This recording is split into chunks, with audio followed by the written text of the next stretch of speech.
I want to walk you into chair the table. up here. We'll come back, Hannah. And, well, in of a course, the minute. pulpit, which we Yes. still have. Yes. And the railings, we have that behind the organ now. Mm-hmm. Now, I think you may have these because I gave these to Jarvis and I think he copied them.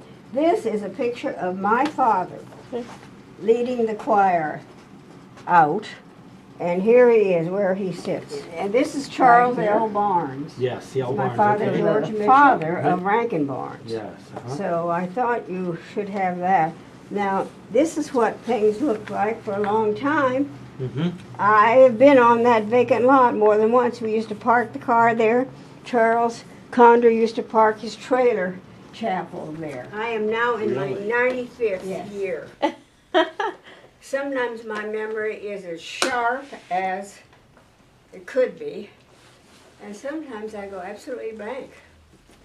And it's so aggravating when you just can't think about it, and you can't think about it, and 2 days later it drops in exactly what you should be remembering. So I'm warning you, I could contradict myself. That's okay. And it just means we have to check what I say, because I might say it differently tomorrow. Okay. Well, we're just glad you want to talk to us. And I know a number of 30-year-olds that happens to, so don't feel too bad. That's right. Well, I know what a memory has to be like. You can't compete at Stanford without a good memory. But I came back here and met Boone Sadler, who was then the curate at St. Paul's, and we got married. And we were married for 64 years before he died at age 92. Wow. That's amazing. Yes. I don't know many people married that long. That's true. Mm-hmm. And Boone was a workhorse. He's the kind of clergyman who is always starting new things, always involved in whatever he thought should be done. I noticed that Bishop Mathis is starting a school, a weekend school. That's right. It's starting in January, or It started in September. it has started. Mm-hmm. So the new semester started just this last Saturday, actually. Well, that reminds me very much about Bloy House. Mm-hmm. You know about Bloy House? Yes. That was the school that was in the Diocese of Los Angeles, associated with the Claremont colleges. Mm-hmm. Mm-hmm. And Father Sadler taught canon law there for 10 years. Did he really? Wow. So he was quite the expert on canon law, and he used to get very annoyed when people didn't observe it. After we came back here and we got to know Pauline Getz, he gave her all his books on canon law. Oh. Wow. So she's carrying on the tradition with the same books that he had, and probably some new ones.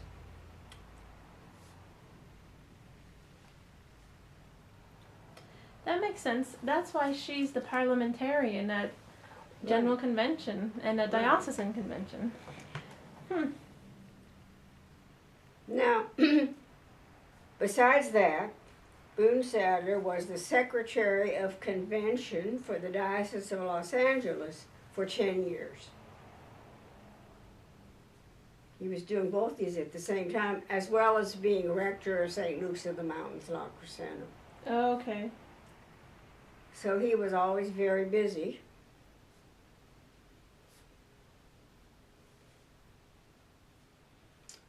As a result of being Secretary of Convention, it was his obligation to bring out the annual Diocesan Journal. He did that for 10 years, and he always had to have a second secretary for that job because it involved a lot of research and communication. And this was before computers, so this This was is what? before computers. Oh, yes, definitely. So yes. all of this was Definitely. done manually.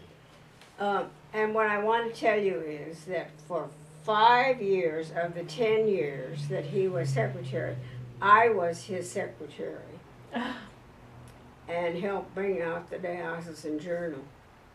And at that time, I knew the name and address of every clergyman in the Diocese of Los Angeles. Unfortunately, they've gotten ahead of me now. I'm no longer completely informed. What was the 10-year period? What was the 10-year time period? Yeah. Let me see. He retired in '82. It was in the 60s. Okay. Well, we were saying in the car on the way over here that we know Canon Boone Sadler was legendary, but we didn't know for what exactly. So Okay. this is helpful. He was the Secretary of Convention. Now that not only meant that he sat on the stage at every convention, and he had to certify that a quorum was present, so it was legal, and take all the notes.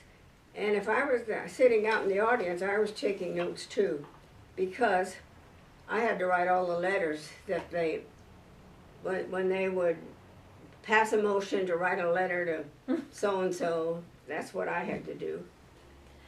Yeah. And then, of course, after he retired and came to San Diego, he no longer had a parish, but he founded a new mission, Saint Columba Santee, which is still existing. He founded that in the 80s. Neat. Yeah, that's still around. And then he inherited the prison ministry. And he did that for 10 years too. He liked to do things in 10-year things. We lived in La Crescenta for 30 years. He was rector of the parish for 30 years. And although he didn't believe that it was a good idea to stay so long in one place because the parish gets too fond of you and doesn't want anybody else, what happened was, because this parish loved him and he had a secure home base, they allowed him to do all these other things on the outside, like being Secretary of Convention and teaching at Roy House.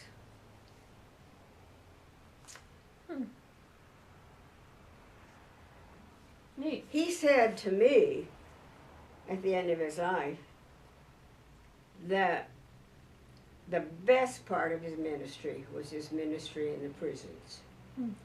He really, Wow, that's interesting. he really felt like he was accomplishing something there. He said, I've had more conversions in the prison than I ever got in the pews. There's a quote we can use. Yeah, I'm writing that down verbatim. That's neat. And when he died, the prisoners were very heartbroken. They wrote letters to me and said, Father Sadler, Father Boone, they called him, was the only father we ever knew. And he was very much in favor of prison reform because the prisons were not correcting people. They were just making them bitter.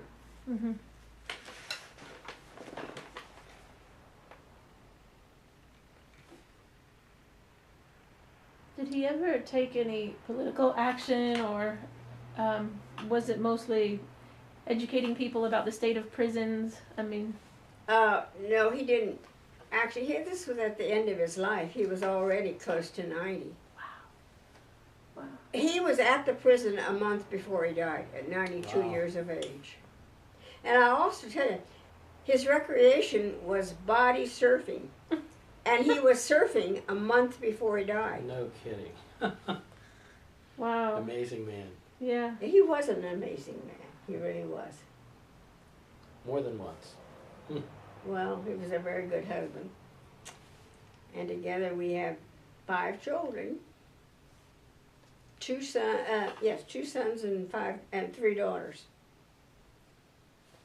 Where are they now? What are they up to? My oldest daughter lives. You realize all my children are in their late 60s now. They're not really children. They're practically all retired. Right. She lives on the coast, Highway 1, halfway between Big Sur and Carmel. Okay. And she and her husband used to be investment counselors, but now they're retired.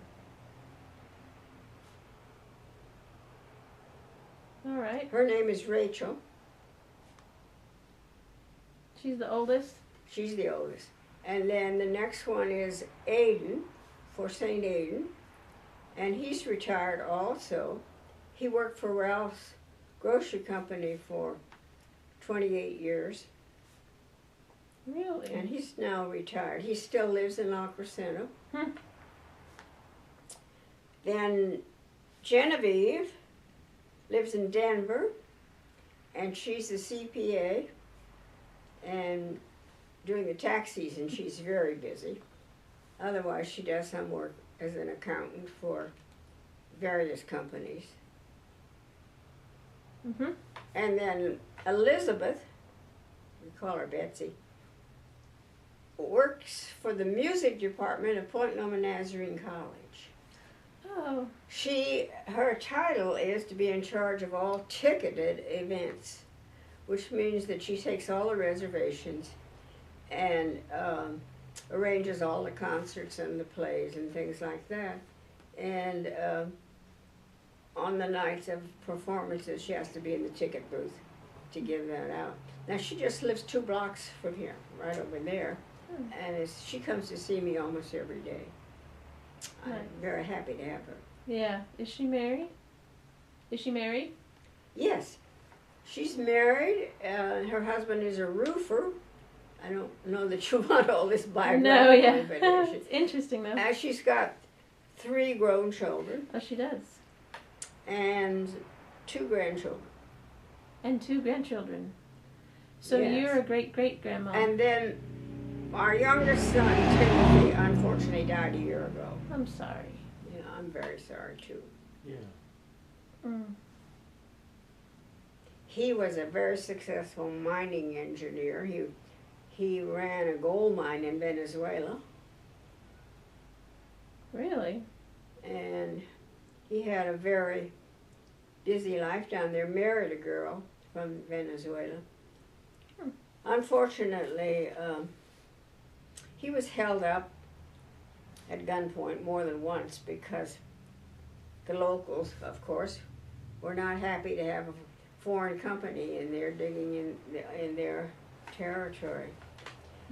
And the truth is that he took to drinking, I think, just to live through the day, and unfortunately it killed him. Mm.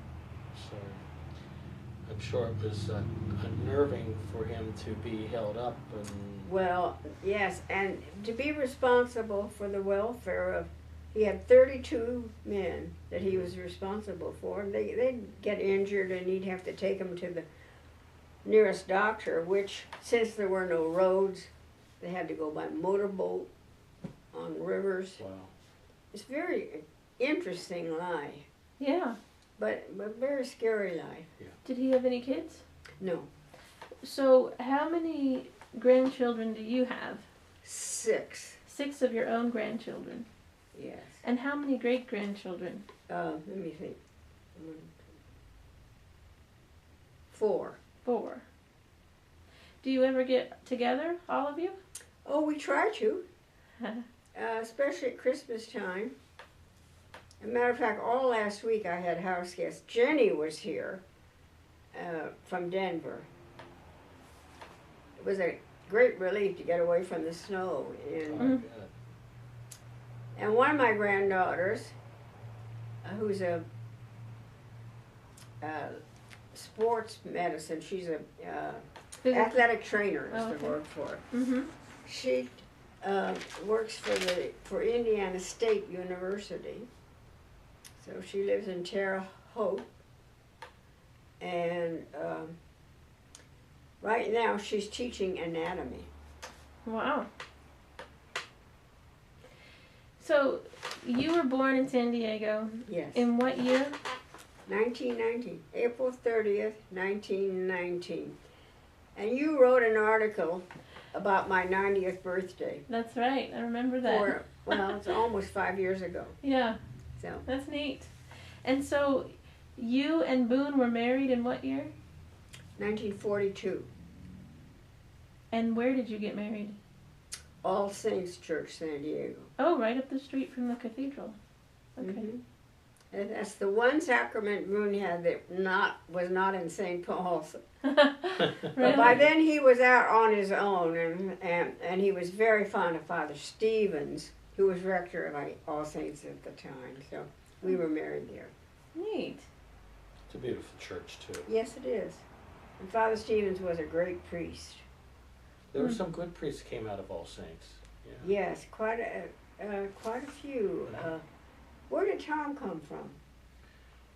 Well, you know, we joined the Episcopal Church in 2005, and we went to the cathedral, St. Paul's. Oh, So that's where he came out of. okay. But he was Roman Catholic before, We right? were Roman Catholic. Both He of was. He had his degree in theology from the University of Toronto, Oh, yes. and of course, being Roman Catholic and being a gay man, he couldn't be ordained. So he gave up on the idea at that time. But God works in mysterious ways. So years later, we were invited to St. Paul's to Dorfley's Requiem, and Tom loved music. I love music, so we went there. We thought just for the Christmas season, right? Mm-hmm. We never left. Well, great. Yeah. I have a couple of things that I say like that. I think if you've ever lived in San Diego, you really don't ever want to live anywhere else. That is true. Now, for my health's sake, I walked Monday, Wednesday, and Friday on Shelter Island. I was down there this morning. I hire a nursing student from Point Loma Nazarene University to walk with me because I'm not steady on my feet. So, and you never know when you're going to trip on something. Mm-hmm. So, that's my daily exercise, and I have become quite a fan, shall we say, of the United States Navy. I watched a nuclear cruiser come in this morning. Oh, wow. That's my hobby. Last week we watched the Ronald Reagan leave San Diego. It's been transferred to Japan. When you live in San Diego, you really need to take an interest in the Navy. Mm-hmm. How long do you walk on Shelter Island? We're gone an hour. An hour. Yeah. That's great that you do that. Your doctor must be thrilled. Well, he's the one that tells me to do it. And I know that it makes a difference in the way I feel. Mm-hmm. You can't just lie around all the time. It's not good for you. Are you still driving? Do you drive? No, I gave up driving when I hit 90. I had seen too many people who fought to give up, giving up their driver's license, and whereas I had not had an accident, I knew that my vision isn't as good, my hearing isn't as good, my reaction time isn't as good, and I just felt it was better not to drive. But it's very inconvenient. Yeah. You lose your independence. Yeah. So now you said you attended Stanford. What year was that, or years? I was in the class of 42. 1942. And what was your major? History. History. That's right.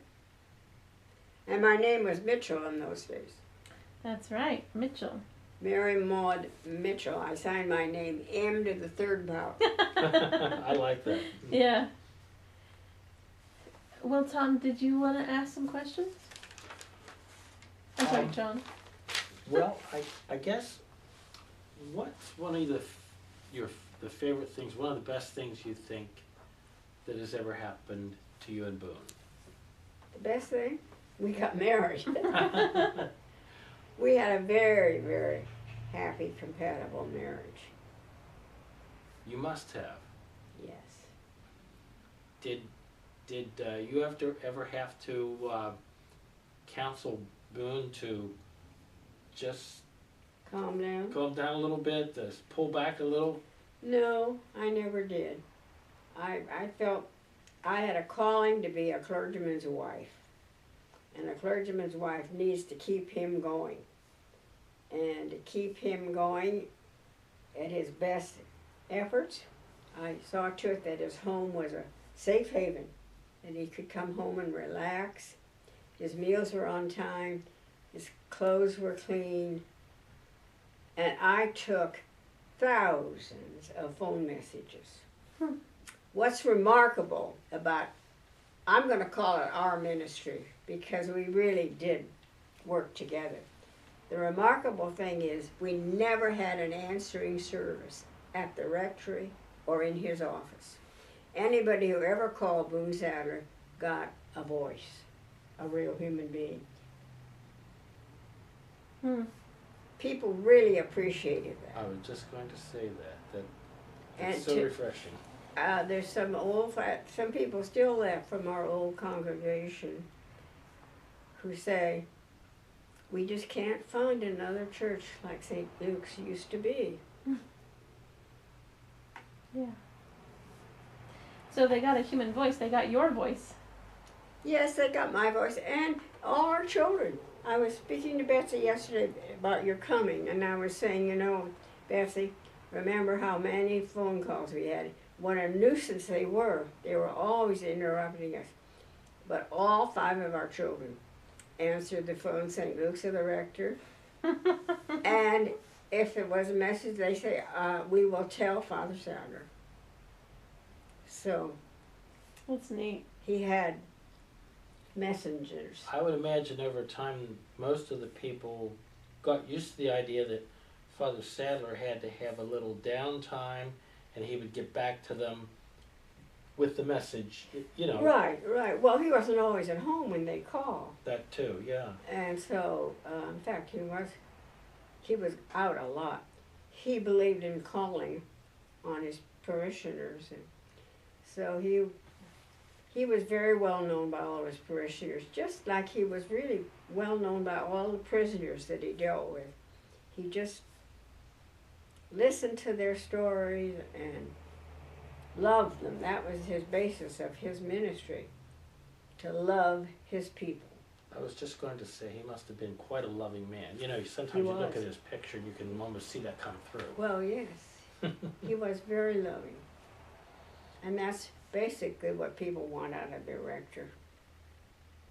Love and acceptance. And have the faith, Mhm. to lead in the faith. And his faith was very strong. Can you tell us a little about what you were telling me on the phone the other day about the beginning of this diocese and some of your recollections about that time? Yes, well, I'm just going to start with the dates of Boone. Boone graduated from seminary in 1940 and was ordained deacon. The following year, 41, he was ordained priest. 42, we were married. Now, I have to tell you, we were here in San Diego at the time. All the clergy in San Diego wanted the diocese to be separated from Los Angeles. It was almost 100% their desire, and they begged and pleaded and campaigned from 1942 when I married Boone. I mean, and it had happened even before that, but I know from 42 on that they all talked about the fact that it was so inconvenient to have to go to Los Angeles for everything that happened. And they, in San Diego, would not be elected to diocesan offices because they didn't live in LA. And it was especially bad when gasoline was rationed, and we used to have to carpool to go to LA because nobody had enough gasoline to make the trip. Once we got there, it was a 2-day conference, and so we had to stay overnight. we had to stay with friends if we had friends, or else we had to stay in a hotel. Mm-hmm. So that cost money. And all in all, as I say, the people living, clergy and laity, who are active in the Episcopal Church were very anxious for the diocese. Now, what I'm telling you now about Bishop Boy is really gossip, and in a way I hesitate to say it, but it is the facts. Bishop Boy was proud of the fact that he was the bishop of the largest diocese in the United States. That's an area.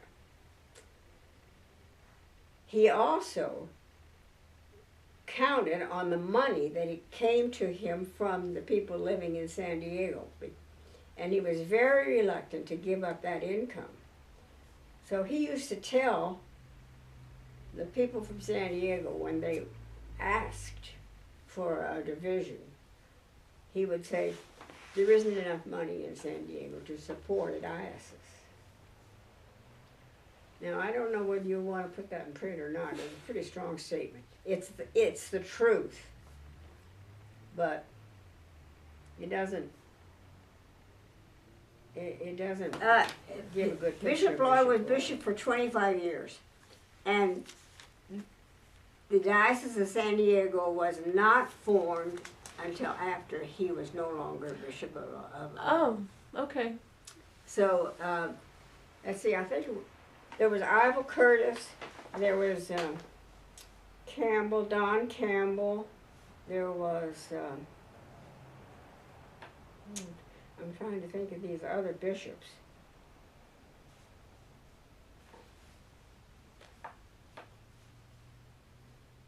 Oh, right now I can't think of another.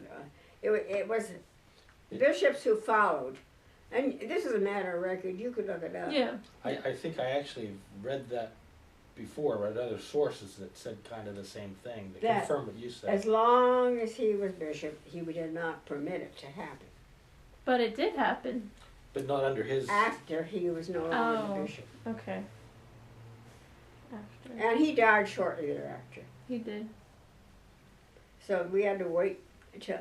The clergy used to talk, when they'd get together, they'd say, well, we gotta wait till he dies. Which is an unfortunate thing to say, but the truth is the truth, I guess. Yes. Now, I should say something about Bishop Boy. He was a scholar. He was a very good preacher, man of faith. But he did have this selfish streak. We didn't worry so much about the homeless in those days. They seem to be a phenomenon of this decade.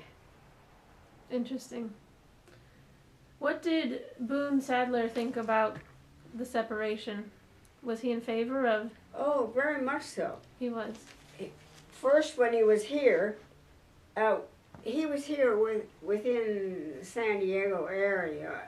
Still part of the Diocese of LA, for 13 years after we were married. And that was when he went to St. Luke's of the Mountain to become rector July 1st, 1953. And he stayed for 30 years. He left on July 1st, 83. Wow. I can't believe that after we retired, I have now lived in this house for 30 years. I'm just living a long time. You are. So what about Boone's role in the establishment of Camp Stevens? Oh, he was the moving,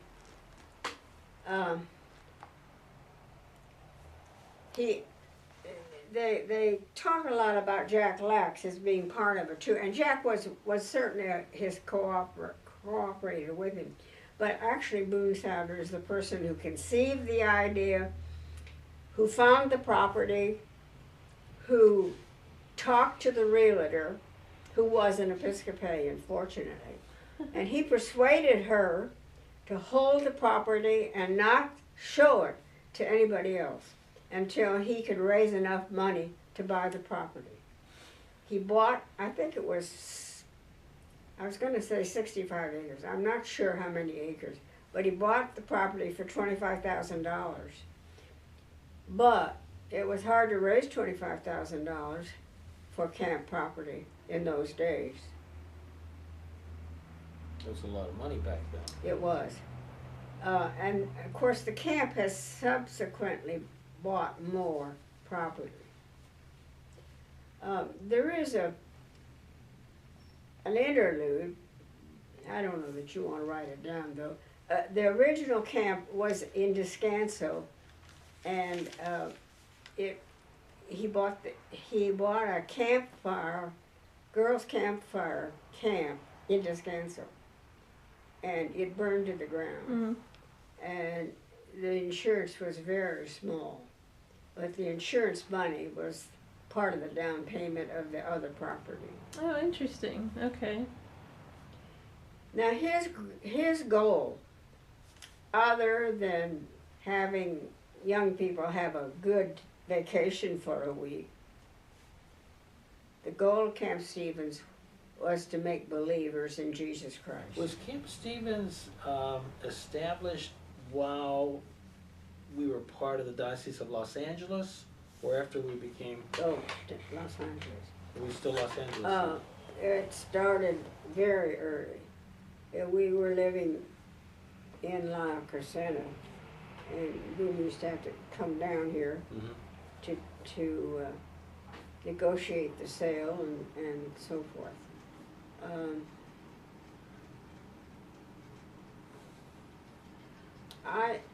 I know it. It's written down when it was started. Yeah, well, I can look it up. The summer of the fire is very definitely recorded, Mm-hmm. and I'm not talking now about when the other camp burned. That was a very nice facility that he was able to buy the first time out, Really? but it was a total loss. Mm. So, yeah, and Camp Stevens has had fires recently. I think it Yes. was 2007. I know. The Angel I know. Fire, I yeah. always worried about that. They're subject to fires, there's no doubt about Excuse it. me. Bless you. Thank you. Yes, it's true. So, Hannah, where did you get your training? I attended Westmont College in Santa Barbara. Yes. You know Westmont? I know Westmont. So I went there and I was an English major with a journalism emphasis. Uh-huh. And then after college I worked in sales and marketing and learned on the job, and now here I am doing sort of a blend. You know, it's sort of journalism, it's sort of marketing in this current role as communications director. Yes. So And now you're married? I am, yes. Yeah. Seems to me, weren't you Miller at first? That's right. You have a good You were memory, Hannah very Miller. sharp, yeah. See? My memory's okay sometimes. You've got a great memory. You know, if God wills me to be 90 years old or 95 years old, I hope I do as well as Mary Maud. Yeah. Yeah, Well, that's amazing. God has been very, very good to me. I'm trying to train the organist at All Souls to have joyful music for my funeral, because I've had very, very lucky and happy life. Been nice, felt close to God all along. And this pin is for St. Paul's retirement homes. This is the Love Oh, logo. neat. Mhm. Yeah. I was president of Love for 3 years. Really? I didn't know that. That's And good. I spent a lot of time raising money for St. Paul's retirement homes. What years were you president? Oh boy. Or what decade was that? I'd say it was at least 10 years ago. Okay. So where are we now? In 2014? So early 2000s?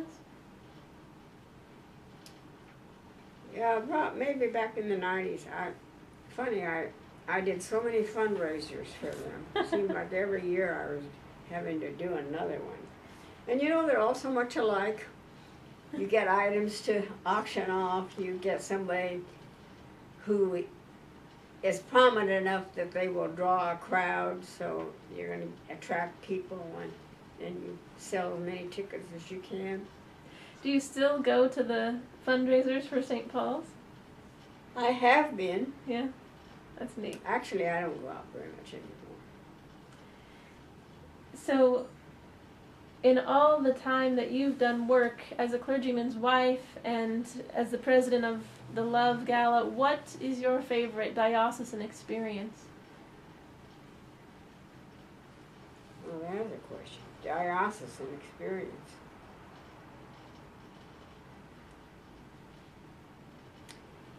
Well, I always loved going to diocesan conventions. And as long as Boone was part of the Diocese of Los Angeles, we went to the conventions in LA. I could say that it had been Boone's intention to remain all his life in the Diocese of LA. But after we came here, retired, Bishop Morton said to him, "Boone, you're no good to me the way you are, because you're canonically resident in the Diocese of San Diego." Oh, no, in LA, but you live in San Diego and you come to this convention. Boone was ineligible to vote in either convention because he lived one place and was canonically resident in the other one. So Bishop Morton convinced him to switch to the Diocese of San Diego.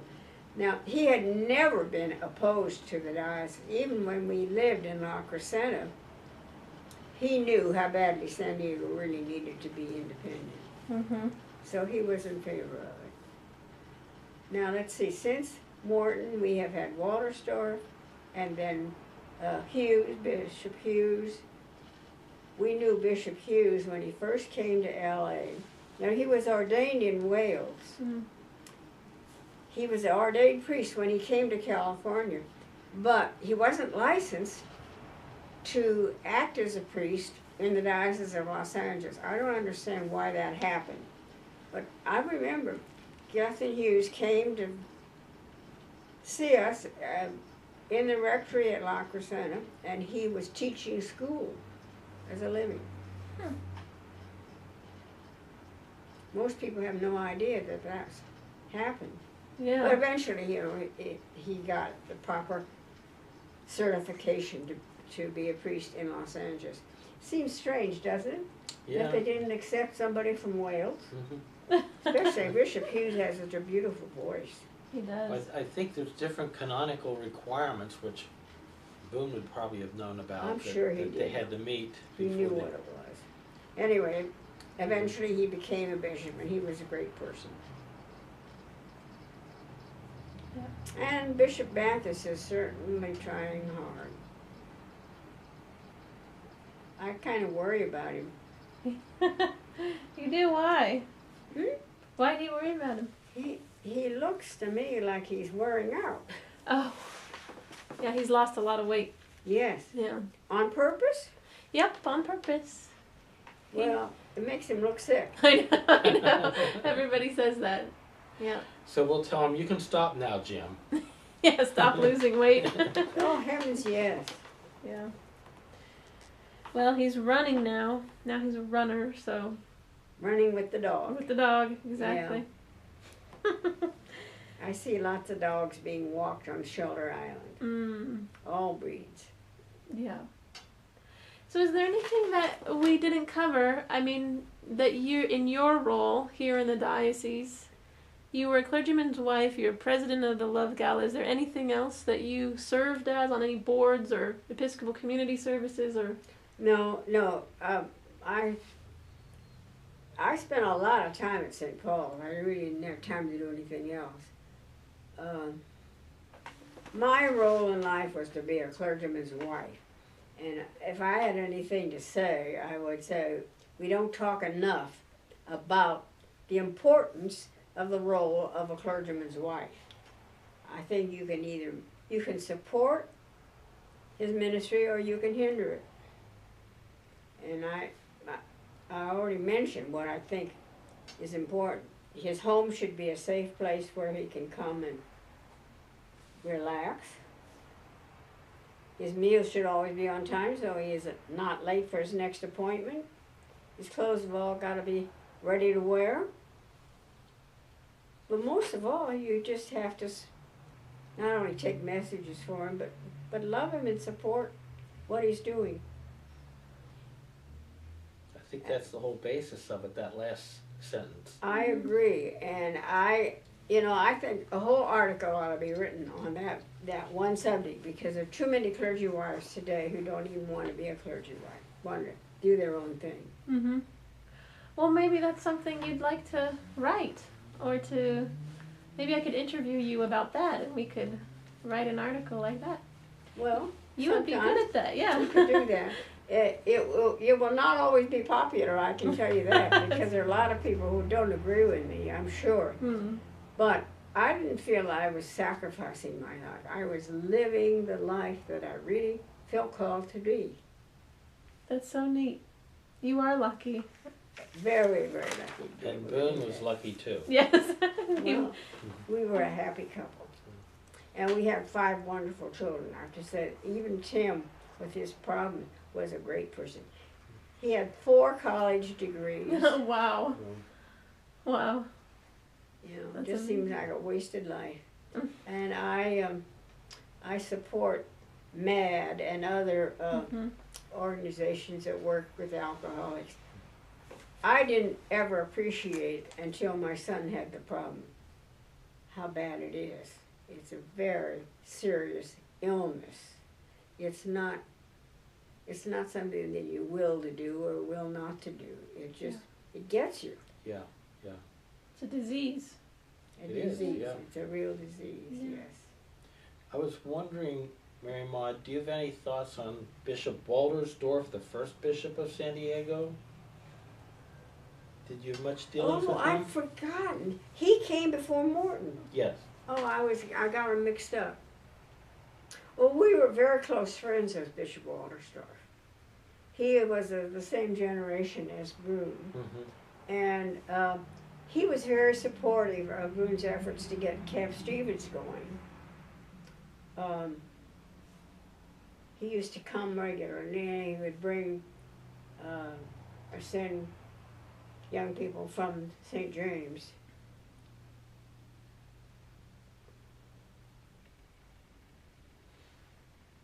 As a matter of fact, Bishop Waltersdorf had a cottage at Warner's Hot Springs, and he used to loan it to us. Oh. Really? So the Sadler family spent vacations in the Waltersdorf cottage at Warner's Hot Springs. We had our 50th wedding anniversary there. Wow. I'm glad you reminded me of him. Well, because I thought that you folks would have probably traveled to some of the same circles back then. Oh, definitely. The clergy working in San Diego, even before it was a diocese, were a close-knit group. They were always socialized. And in doing so, they've supported one another's ministry. Now, one of the reasons that Jack Lax and Boone Sadler were so close together, although they're only known for their partnership at Camp Stevens, but Jack had the church in El Cajon and Boone had the church in La Mesa. We had a parish day school. Jack Lax sent his son to our parish day school, which meant that he had to drive him over there every morning. And after he dropped Eric off, Eric, you know, who's now the author, Eric Lax is quite a well-known author now. But anyway, he dropped Eric off to go to school at St. Andrew's Parish Day School. The 2 clergy, Boone and Jack, went into the church and read morning prayer together every day, 5 days a week. And sometimes at night, when the both of them were tired and wanted to relax, and I'm talking now about after 9 o'clock at night, Boone would go over to El Cajon, and Jack and he would have a glass of sherry, and they would talk about the problems they were having within their own parishes and advise one another. So they were very close friends. Almost like a mini clergy conference.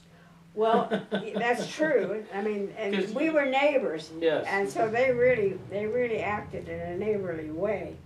But I have to say that all the clergy in San Diego helped each other out. Father Glazebrook before Walterstorff in La Jolla. And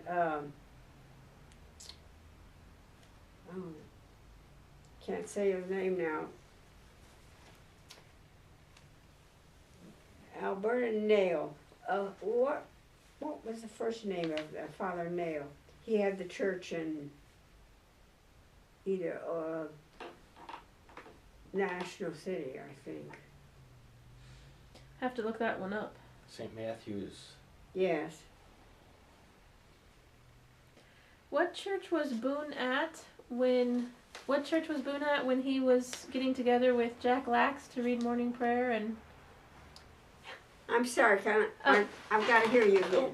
when you just mentioned it, you said Jack Lax was at the El Cajon Church and Boone was at what church? St. Andrews La Mesa. Oh, St. Andrews La Mesa. So Boone went to St. Andrews when it was a struggling mission. Okay. It was one of his best triumphs, I have to say, because he went to a parish that was all but dead. The previous rector, salary hadn't been paid, so he had usurped the treasury of the Woman's Guild. Oh my. And that only made every person in his congregation mad. So he had to go. And Boone went there when there were about 20 people left. Wow. And again, it was his recipe was about love these people and say your prayers. And within 5 years, he had turned it from a mission into a parish and started a parish day school. That's a pretty good turnaround. Yes. That was his first one. And after he had been there 10 years, he said, it's time for someone else to come and work here. And he got called to St. Luke's of the Mountains Locker Center. And Bishop Bloy wanted him to move to Locker Center. So Boone went there because he was recommended by the bishop. So this excursion with St. Andrews La Mesa was before he went to La Crescenta. Oh, yes. Okay. I guess I really didn't give you the whole story. His first ministry was 2 years back at St. Paul's, which was the parish that had sponsored him in the first place. Okay. And that's where he had so much trouble being accepted as a grown man and ordained. Right. And from there, Bishop Stevens sent him to do 2 missions in the backcountry, St. John's Bostonia and St. Andrews La Mesa, both of them missions. Bostonia had been a larger city than El Cajon until they moved the highway. And when the highway went through what is now El Cajon, it developed faster. And a lot of people don't even know where Bostonia is. Bostonia is maybe 3 or 4 miles north of where El Cajon is now. Okay. But it's a different part of the valley. Same sort of people, farmers they were. Okay, and then he was there for how many years? Until 1953, so 42 to 50, 11 years. Okay. Then where'd he go? Where'd he go? Yeah. That was it. 53. He went to. He retired from 53. Okay. He went, Gotcha. and he stayed there for 30 years. Gotcha. Yeah. And that's when he retired. He had 42 years active ministry. Right. Which is what my pension is figured on right now. But he didn't quit. When he came back to San Diego, he founded another. Actually, he founded 3 missions. It was St. Philip's, Lemon Grove, St. George's La Cañada, and St. Columba's Santee. In every case, he asked people in his congregation, for instance, in Lemon Grove, he asked certain people from St. Anna of la Mesa who lived in Lemon Grove if they would like to have a church in their own area, and they said they would. So they agreed that if he could get a priest to take the services, that they'd like to form their own parish. Boone is the person who found a retired clergyman who had nothing to do and said, will you go and take some services here? So it was kind of, what do you call it, a rump? The unfortunate, no, I won't say it's unfortunate, that was Boone's method of doing things. He didn't wait for a committee and a budget and a resolution to do anything that he ever did. If he thought it should be done, he went ahead and did it. Kind of like Teddy Roosevelt. I've been reading Roosevelt's life. You know, he was a different sort of a president, but he believed in getting things done, and Boone liked to do that. And then St. George's La Cañada, again, was a question of giving part of the congregation from St. Luke's of the Mountains, jointly with the church at Altadena and a church in Pasadena. So the three of them gave up part of their congregation and formed St. George's La Cañada. Neat. And then Santee was more or less the same sort of thing. I could say that all Boone needed to start a mission was a Bible, a prayer book, and a woman to play the piano. Oh, and a hymn book. And he'd find a place they'd start meeting in somebody's living room and held regular services, and it always grew. That's so neat. Sounds like a magical person. Well, you know, it's kind of the way you get things done. You wait for resolutions in committee, and my goodness, they can take forever arguing. Yeah, that's true. He certainly got a lot done. So Yes, then, when he had a very active ministry. yeah, and when he came back to San Diego, and Bishop Morton said, "You're no good to me. You have to be canonically resident here." Mm-hmm. So he did. He became canonically resident here. And is that when he started the prison ministry, or he inherited the prison ministry at that point? Let me see. There was another man whose name I have forgotten who was doing the prison ministry, who for some reason or other moved to Kansas. And as he was moving, giving up prison ministry, he said to Boone, I'm leaving the prison ministry, you better take it over. And Boone said, well, what do I have to do? And he said, well, you need to go down to Donovan prison and present yourself. I'm not quite sure how he got in there, but it was this other man said, go. Mm-hmm. And Boone was there 2 ways. One Sunday per month, he represented the Diocese of San Diego in Donovan prison. But then through Cursillo, he went for another 3-day weekend. He was there Friday, Saturday, and Sunday. And he would get people who had been to Cursillo to go with him into the prison. And so he was there twice a month. Okay.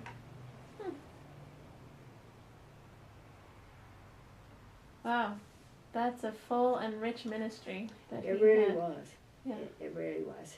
I was pleased, but I also thought that Bishop, we call him Jim, Bishop Jim said at Boone's funeral, we have lost a giant in the church. He really was. Yeah.